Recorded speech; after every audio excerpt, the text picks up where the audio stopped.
Welcome once again sa aking YouTube channel, Boycax TV. I'm just very excited, mga kapwa ko kabatid, mga kabitenyo. I'd like to share with you itong isang napaka-exciting na development. Open na po ang Villar Avenue. Ito yung napakalapad na kalsada which would be serving as a bypass road from Salawag to Evia. So if you're going up north, pupunta kayo ng Muntinlupa, Makati, Manila, okay, all the way up north. Ito yung magandang daanan natin. Maiiwasan mo na yung traffic sa Molino, and then yung sa Danghari going to Evia, maiiwasan mo na rin. Okay?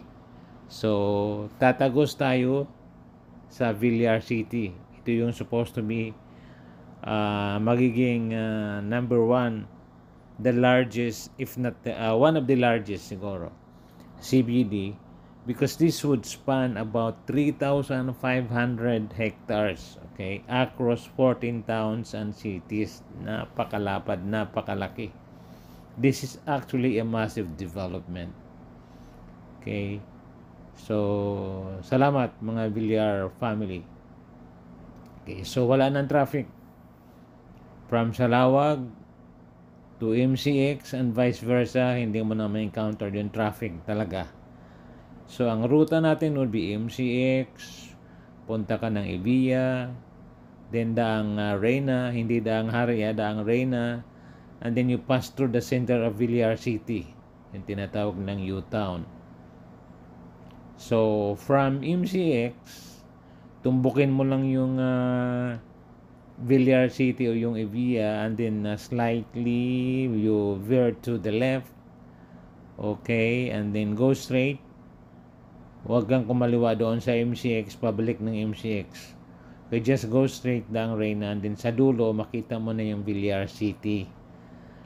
There you turn right, and then yun, nasa loob ka ng Villar City, and then makita mo yung U-Town, turn left ka.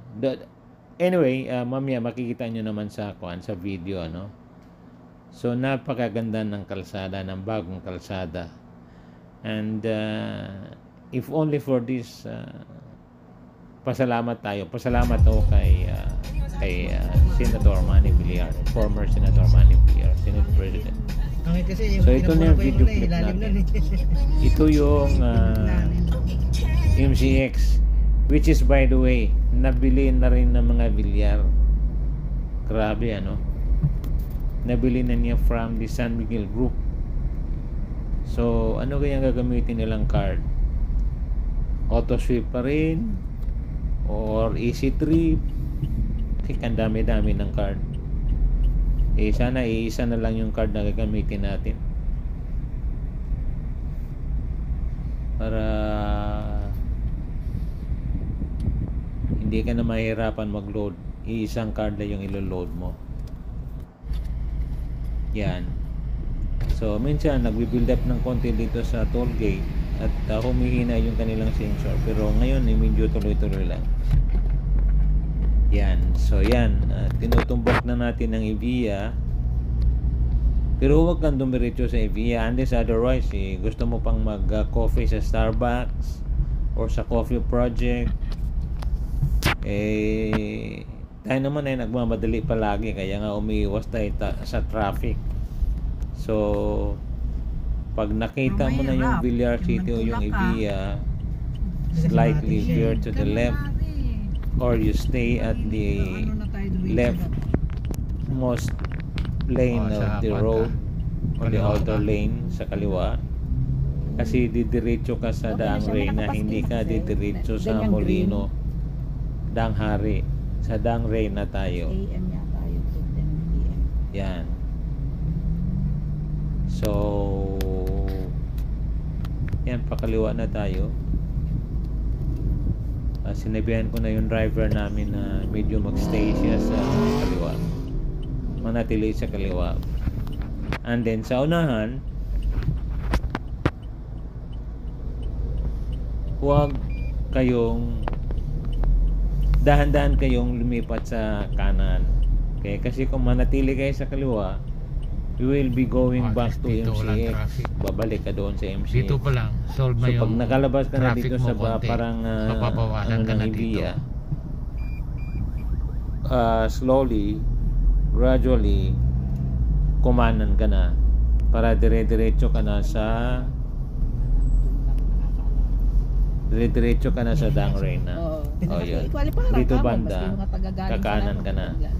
Because if you stay at the left side of the road, you will be going back to MCX. Galing ng paliparan. Yan, so kumana na tayo. Yan, so dire-diretso na yan sa Dang Reyna. Okay, so makikita mo dyan yung mga UB Express. Okay.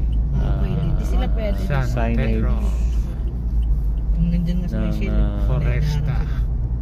yan, Foresta ba yan? Another development din siguro yan, subdivision. Ang UV Express pala hindi pwede The dito. premium subdivision, Foresta. So mga light And then vehicles to lang your talaga. right, makita natin yung Palazzo Village or Palazzo Subdivision, which is still under Portofino ng mga Villar. Yan, Palazzo. Okay. Ang pinaka-mother subdivision nila yung Portofino eh. Yan, pasensya na kayo, medyo madilim-dilim ng konti. Ano na kasi ito, past 5, 55M. Bahay dyan. Portofino. almost 6 na siguro. Umalis kami sa office mga 5:30. Malalaki naman. So Hindi, malalaki medyo ang sukat ay. Hindi siya paset na yung araw actually. Saka medyo ano din yung tint. Medyo dark din talaga yung tint namin. Pati windshield din nilagyan ng tint ng Toyota. Kahit na 3M eh talagang pag walang araw madilim. Yan, so ito yung Dang Reyna Road. Parents nila, no? Kaya siguro. If you remember, merong ano dito, kung sino yung I don't know kung sino nakapunta dito sa kwan. Yung may simbahan dito na maganda. Fern ang team ng simbahan. So parang nasa forest ka.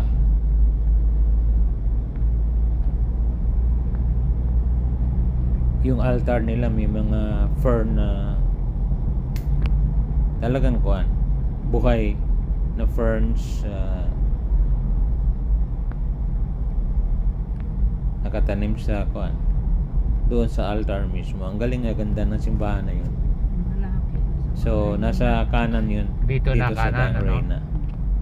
Pakanan na tayo. Okay, so andito na tayo, malapit na tayo sa Oh, ito na yung Villar roundabout. City. Yan, rotonda. Okay. Dito talaga. So Villar. sa Villar City, pasok ka sa kanan. Okay, yan. Okay. Dito. Wow. Dito na ang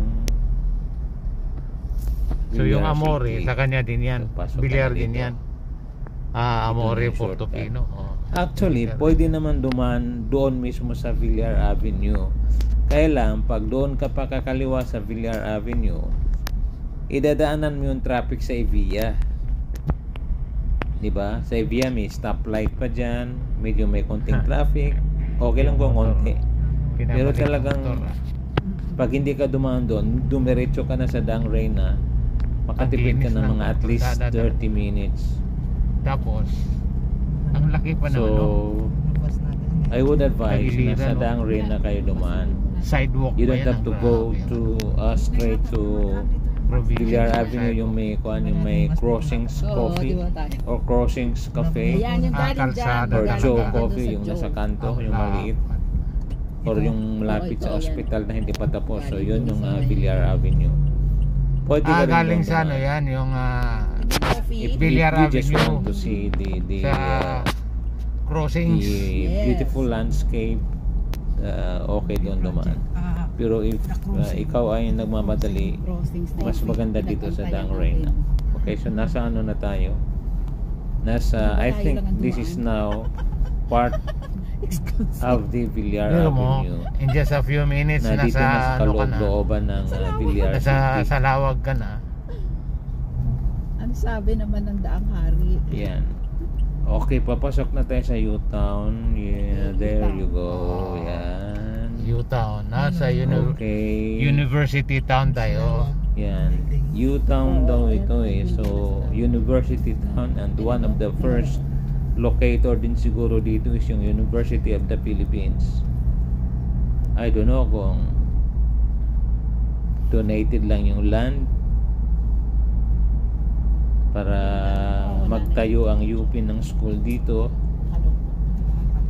kasi isa din sa mga attraction yan ng mga developments, infra development, yung mga reputable schools. So UP is number 1, number 2 is Ateneo, Ano dyan? number 3 La Salle, and then Santo Tomas.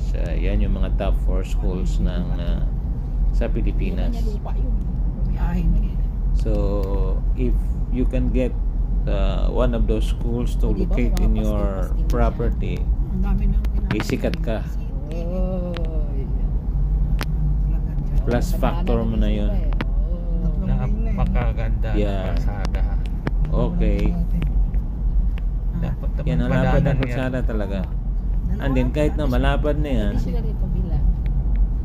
3 lane each direction, meron pang room for widening na mga 2 lanes pa rin.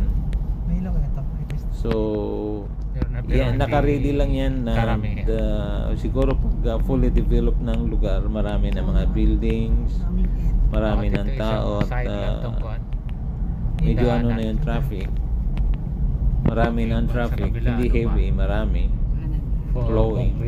Siguro that's the time na Oh, yan na. gamitin na nila yung plupan yan, yung room for widening, space for widening. Di ba na? Maganda yung nakahanda na kaysa Salawag. magbabayad ka ba ng right of way. Mamimiss natin yung sumo. Yan. So ito na yung going to Mamimiss sa man sumo Lawag. dito. Malapit na talaga yan sa Lawag na dyan sa dulo. Yung kanto If you ng go Salawag. straight, crossing yung Pero dito may ginagawa. Molino Paliparan Road, yun ang Iba na yan. papunta ng Oo, government iba na yan. center ng Dasmariñas sa may kaliwa. O yan yung ano, yung mga bahay na yan are So actually, yan, demolish yan. Medyo minasakap lang tayo mga information are for demolition. Kasi panira sa Villar City yan. Yan yung sa Viva Homes na naka-schedule for demolition. Mga mall. All home dyan, all home. Medyo nakakawa nga at titulado naman daw at lahat binayaran nila sa Pag-ibig, sa mga bangko. Pero mo, Nakuha nila yung Nilagay title nila. daw, original title nasa kanila. ang laki na Bakit raw sila paalisin, bakit raw yung mga bahay nila i-demolish. So yan ang hindi na naman talaga din natin alam kung ano yung pinaka background, but yun ang information na nakuha natin.